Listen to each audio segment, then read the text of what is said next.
just begging me, please don't go. Romeo and Juliet is often regarded as the quintessential love story. Only problem with that is, it's really not. With love's light wings did I o'erperch these walls. Now, I know, a YouTube video ranting about how something loved by millions is bad actually is pretty much like, Mona Lisa, you're an overrated piece of and in all honesty, I would never make a video like this, except one of the many adaptations of this story fixed it. My folks are worse than ever. They're just terrible.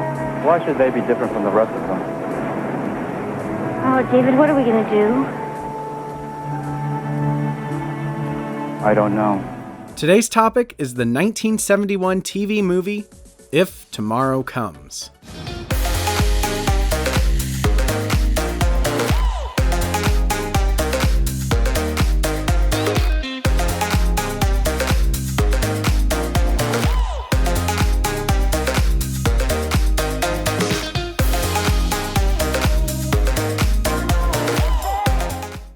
It's interesting that they were able to make this movie without credit to Shakespeare in any way. Swap out medieval Verona for California in 1941 and a few minor changes here and there, and If Tomorrow Comes is inherently the same movie as Romeo and Juliet. One night on a walk, the Juliet character, named Eileen, hears music from a party coming from a distance. She decides to crash the party where she meets the Romeo character named David. They fall in love and begin a relationship. Because she is Caucasian and he is of Japanese descent, they have to keep their relationship secret. After dating for some time, the two decide that their relationship would be better accepted if they were married. With the help of a neighbor, the two elope, but before they can break the news to their family that they're married, news breaks that Japan has bombed Pearl Harbor. Pearl Harbor. That's in Hawaii. So, you people, you just go on home now and turn on your radios and don't get excited. If we need any of you, we'll holler for you. Not only did this bring the United States into World War II, it also caused deep xenophobia towards Asian citizens to bubble over in catastrophic ways. David, was my father one of them? Please. Yes, but he wasn't a leader. He wasn't a leader.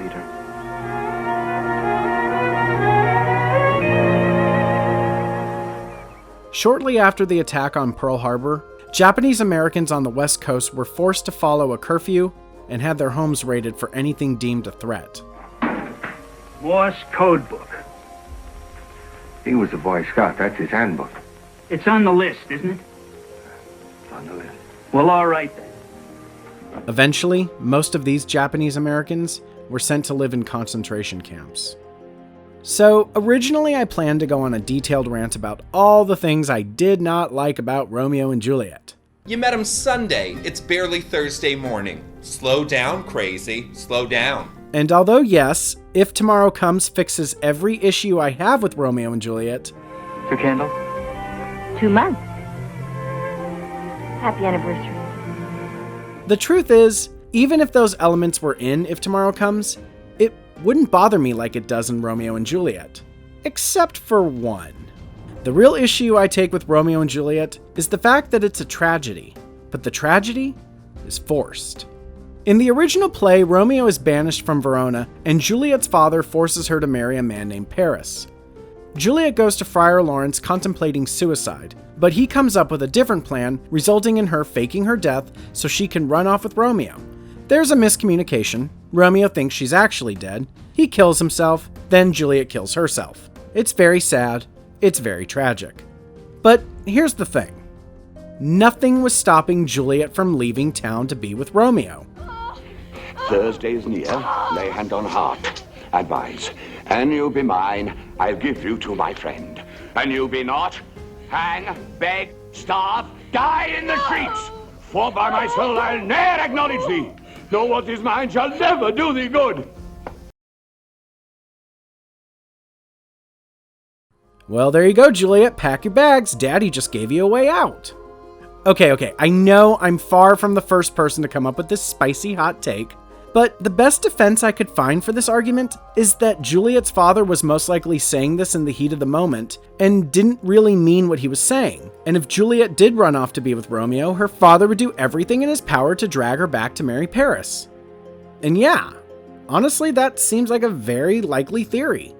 But at the end of the day, that's all it is. A theory. All we're ever shown is a father giving her daughter an ultimatum. Anything after that is simply speculation. In If Tomorrow Comes, the entire country was in a state of xenophobic panic, and David was about to be hauled off to a concentration camp. Unlike in Romeo and Juliet, leaving town would not fix this. And at a time like this, the one thing that could actually count is the support of a family. And Eileen's family was, well... Are you serious? Daddy, Hitler is doing exactly the same thing to the Jews. Now, wait a minute. Many of these want to go to those camps to prove their loyalty. Now, that makes sense to me. You know, you're wrong, daughter. You're wrong. A Jap is a Jap, and don't forget it. Eileen fakes her death with the reasoning of scaring her parents into seeing what's really important. It may not be the most rational solution, but under the circumstances, I get where she's coming from. After they've lived with my death, they'll be so happy to see me alive that they'll accept my marriage, even accept my living in a relocation camp with my husband. The scheme of yours is absolutely insane. Now, if Romeo and Juliet is your bag, baby, I promise I'm not going to debate you. Honestly, I get the appeal. I even get why it's taught in school. And since I know at least one person is going to mention the theory that Romeo and Juliet was actually a satire taking the piss out of puppy love, let me just say, if that's true, yes, Romeo and Juliet is a much stronger story. My only love sprung from my only hate. Too early seen unknown and known too late. But that theory is unfounded, and it just leads to more speculation. For me personally, Romeo and Juliet has too much to overlook and leaves too much to speculate. It's not bad. It's just, it can be done better. In fact, it has. Thank you so much for watching.